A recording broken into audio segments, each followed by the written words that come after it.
Hello सर्वांना नमस्कार. मी निखिल प्रभाकर राहरकर आपल्या चॅनलच्या नवीन व्हिडिओमध्ये तुम्हा सर्वांचं स्वागत करतो.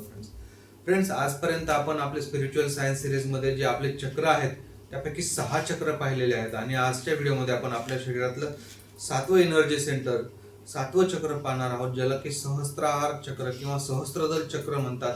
इंग्लिशमध्ये यालाच क्राउन चक्र असेही म्हणतात. मित्रांनो, सहस्त्रार किंवा सहस्त्रदल याचा अर्थ असा होतो की याला 100 पाकळ्या आहेत आणि हे चक्र जे आहे हे आपल्या ब्रेनच्या सगळ्यात वरच्या भागात असतं. त्याच्यामुळे याला क्राउन चक्र असं म्हणतात. तर आजचा जो आपला टॉपिक आहे त्याचं नावही तसंच आहे मित्रांनो, सहस्त्रार चक्र अल्टिमेट अवेअरनेस म्हणजे काय. मित्रांनो, तुम्हाला काय वाटतं की तुमचा ब्रेन तुमचं आयुष्य कंट्रोल करतो की तुम्ही तुमचा ब्रेन वापरता? आणि जर समजा मी असं म्हणलं की तुम्ही सुद्धा तुमचा ब्रेन वापरत नाही आणि तुमचा ब्रेन सुद्धा तुमचं आयुष्य कंट्रोल करत नाही, तर तुमचं म्हणणं काय असेल मित्रांनो? तर मित्रांनो, जर तुम्ही पाहिलं की आपलं जे रूट चक्र आहे ते आपलं कालपर्यंत आपण आजान चक्र, ज्याला आपण आज्ञा चक्र म्हणतो, हे आपल्या बॉडीतल्या एनर्जी पासून ते आपल्या बॉडीतली सायकोलॉजी आणि केमिस्ट्री बद्दल हे चक्र आपल्याला वेगवेगळे एनर्जी सेंटर्स काम करत असतात. पण जर तुम्ही सहस्त्रार चक्राचं किंवा जर तुम्ही क्राउन चक्राबद्दल पाहिलं मित्रांनो, तर आपलं जे हे क्राउन चक्र आहे ना, ते कॉन्शियसनेस लेअर आहे आपल्या बॉडीचा. कॉन्शियसनेस लेअर म्हणजे काय? हे चक्र तुमच्या शरीरात नाहीये मित्रांनो, तर हे चक्र जे आहे ना, हे तुमच्या एक्झिस्टन्सची जी लेवल आहे त्या लेवलच्या वरती हे चक्र आहे. आणि हे चक्र जर आपण सायंटिफिकली पाहायला गेलं तर याच्यामध्ये एक न्यूरोसायन्सचा जो अँगल आहे तोही आहे मित्रांनो. आणि तो कसा ते मी तुम्हाला आता थोडक्यात सांगतो. मित्रांनो, आपल्या ब्रेन मध्ये ना एक डिफॉल्ट मोड नेटवर्क असतं. हे डिफॉल्ट मोड नेटवर्क काय करत असतं?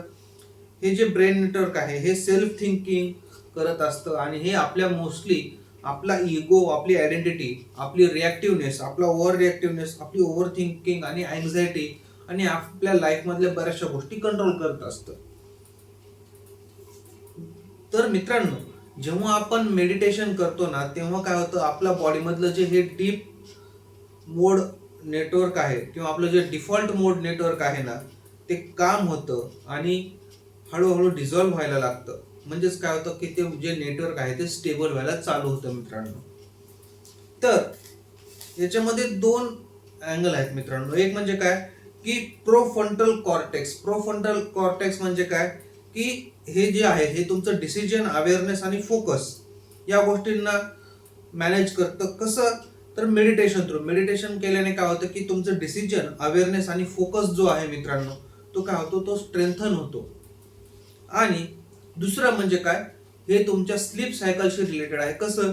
तर मित्रांनो, हे चक्र एक म्हणजे पिक्चर जर तुम्ही पाहिलं तर हे चक्र अशा ठिकाणी स्थित आहे जिथे आपली पिनल ग्लँड, आपली जी पिनल ग्लँड आहे ती स्थित असते. आणि ही जी पिनल ग्लँड आहे ही आपल्या स्लीप सायकल्सशी रिलेटेड असते मित्रांनो. ही जी ग्लँड आहे ही मेलाटोनिन सिक्रेट करत असते आणि हे मेलाटोनिन जे आहे हे जर आपल्या बॉडीमध्ये प्रॉपर पद्धतीने सिक्रेट नाही झालं तर आपल्याला इन्सोमेनिया म्हणजे निद्रानाश, त्याच्यानंतर स्लीप वॉकिंग सारखे डिसीजेस होऊ शकतात. त्याच्यामुळेच हे जे मेलाटोनिन आहे मित्रांनो हे फार आपल्या बॉडीसाठी महत्वाचं आहे आणि यामुळे आपली स्लीप सायकल जी आहे ती नीट राहते. तर मित्रांनो, हे जे आहे ना, याला आपण मिस्टिकल किंवा याला आपण एक धार्मिक गोष्टीकडे न नेता जर आपण अशा पद्धतीने पाहिलं की हे एक बायोलॉजिकल चॅनल आहे, तर हे आपल्याला समजून घ्यायला एक जास्त बेटर जातं मित्रांनो. हे मित्रांनो, आता कॉन्शियसनेसचे 2 प्रकार आहेत. याच्यामध्ये बरेच लोक डिबेट करत असतात की याच्यामध्ये 2 व्ह्यूज आहेत लोकांचे. पहिला व्ह्यू काय की सायंटिफिक व्ह्यू. कॉन्शियसनेस म्हणजे काय? सायंटिफिक व्ह्यू मध्ये कॉन्शियसनेस म्हणजे काय आहे? तर सायंटिफिकली जर पाहिलं तर कॉन्शियसनेस म्हणजे आपल्या ज्या ब्रेन ऍक्टिव्हिटीज आहेत, आपला जो ब्रेन ज्या पद्धतीने ऍक्टिव्हिटी करतो त्याला सायन्स हे कॉन्शियसनेस म्हणतं. आणि दुसरा व्ह्यू आहे स्पिरिच्युअल व्ह्यू.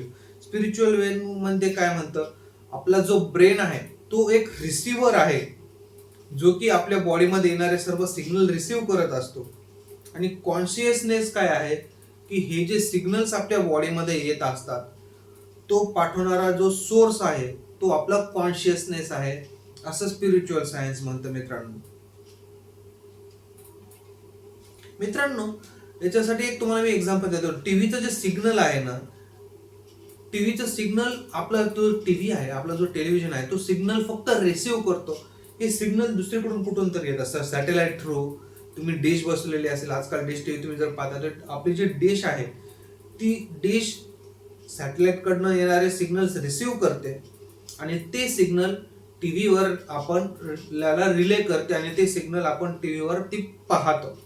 म्हणजे जर आपल्या बॉडीच्या बाबतीत बोलायचं झालं तर तुम्ही असं समजा की आपला जो ब्रेन आहे हे युनिव्हर्स कडून येणारे सिग्नल रिसिव्ह करतो आणि ते आपल्या बॉडीमध्ये, आपल्या सबकॉन्शियस माइंडमध्ये रिले करतो, ज्याच्यामुळे आपलं मॅनिफेस्टेशन जे आहे, आपले थिंकिंग ॲबिलिटीज जे आहेत, आपले थॉट प्रोसेस जे आहे, आपल्या सगळ्या ज्या सिस्टीम्स आहेत त्या प्रॉपरली वर्क करत असतात. मित्रांनो, याच्यामध्ये रिअल प्रॉब्लेम काय माहिती का, आजकालचे जे मॉडर्न प्रॉब्लेम आहेत म्हणजे काय, ओव्हर थिंकिंग, त्याच्यानंतर आयडेंटिटी क्रायसिस, त्याच्यानंतर आपल्याला बाहेर जे दिसतं की सक्सेस आहे, पण इंटरनली आपल्या मनातल्या खूप स्वतःच्या आतमध्ये जे आहे ते कन्फ्युजन चालू असतं. त्याचं रूट कॉज काय आहे मित्रांनो, की आपण स्वतःला जे आहे ना आपल्या थॉट्सशी रिलेटेड समजतो. आपले जसे विचार असतात त्या पद्धतीने आपण स्वतःला बिहेव करतोय असं आपण समजत असतो. पण याचा जर आपण कॉज समजला तर याचा मेन प्रॉब्लेम हा आहे मित्रांनो, की आपल्याला जसे सिग्नल्स येतात किंवा आपण जे सिग्नल युनिव्हर्सला पाठवतो त्याच पद्धतीचे सिग्नल युनिव्हर्स आपल्याला रिले बॅक करतं. त्यामुळे ह्या गोष्टी घडत असतात. तर आता आपण पाहूयात की हे ऍक्टिव्हेशन आपलं जो सहस्त्रदल चक्र आहे त्याचं कसं करतात. सहस्त्रदल चक्राच्या बाबतीत जर बोलायचं झालं मित्रांनो, तर तुम्ही नुसतं व्हिज्युअलाइज करून किंवा फेक स्पिरिच्युअलिटी जर तुम्ही फॉलो करत असाल तर त्यातून तुमचं सहस्त्रदल चक्र हे कधीच ऍक्टिव्हेट होणार नाही. त्यासाठी तुम्हाला काय करावं लागेल, अवेअरनेस प्रॅक्टिस करावी लागेल. तुमचे जे थॉट्स आहेत ते ऑब्झर्व करावे लागतील. कारण मित्रांनो, हे जे चक्र आहे हे आपल्या कॉन्शियसनेसशी म्हणजेच आपल्या थॉट प्रोसेसशी कनेक्टेड आहे. आणि आपली थॉट प्रोसेस जी आहे, जसं मी तुम्हाला सांगितलं, हे आपल्या मूड्सवर, आपल्या बॉडीतल्या हार्मोनल इम्बॅलन्सेसवर किंवा हार्मोनल बॅलन्सेसवर आपली थॉट प्रोसेस ही डिपेंड असते. आपलं जर बॉडीमधलं एखादं हार्मोन कमी जास्त झालं तर त्या पद्धतीने आपले थॉट्सही वर खाली होत असतात, त्या पद्धतीचे विचार आपल्या मनामध्ये येत असतात. तर याच्यासाठी तुम्हाला प्रॅक्टिसच करावी लागेल मित्रांनो.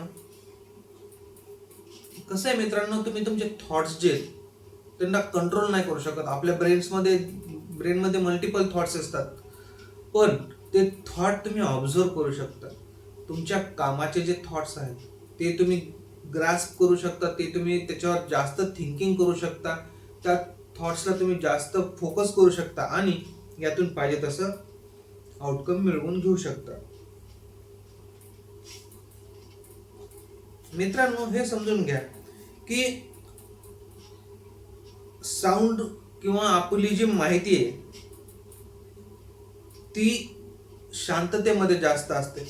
म्हणजे काय होतं, आपण जितका आवाज करतो, असं म्हणतात ना, उथळ पाण्याला खळखळाट पार, आणि समुद्राचं पाणी जे असतं ते शांत असतं. ज्याला खळखळाट जास्त असतो, नाणी वाजतात मित्रांनो, पण त्याची व्हॅल्यू कमी असते. जो माणूस शांत असतो, काम असतो, क्लिअर असतो, त्याची व्हॅल्यू जास्त असते. म्हणून ही क्लॅरिटी जी येणं आहे ती फार महत्वाची असते.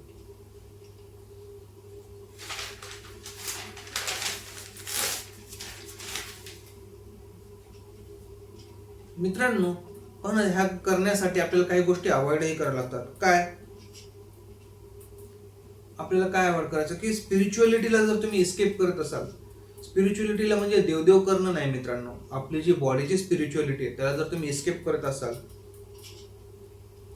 तर ते चुकीचं आहे. आणि सगळ्यात महत्वाची गोष्ट, तुम्हाला जर असं वाटत असेल की आय एम अबोव्ह एव्हरीथिंग, जर तुम्ही ह्याला इगो ड्रिव्हन गोष्टींकडे नेलं तर तेही तुमच्यासाठी चांगलं नाही मित्रांनो. ट्रू स्पिरिच्युअलिटी जर काय आहे ना मित्रांनो, ट्रू स्पिरिच्युअलिटी तुम्हाला रियालिटी पासून दूर नेत नाही. जी खरी स्पिरिच्युअलिटी आहे ती तुम्हाला रियालिटी मध्ये ग्राउंडेड करते. तुम्ही रियालिटीच्या जवळ येता, तुम्हाला रियालिटी समजून घेण्याची, रियालिटी पाहण्याची दृष्टी ही भेटत असते. मित्रांनो, ऍट द एंड मी तुम्हाला एवढंच सांगेल की तुम्ही एक बॉडी नाही आहात, तुम्ही एक माइंड नाही आहात, तुम्ही केवळ थॉट्स नाही आहात, तुम्ही आहात जे हे सगळं जग तुम्हाला दिसतंय ना ते सगळं तुम्ही ऑब्झर्व करत आहात. This is it for today. This is Nikhil Harkal talks, real life, real set. Thank you मित्रांनो.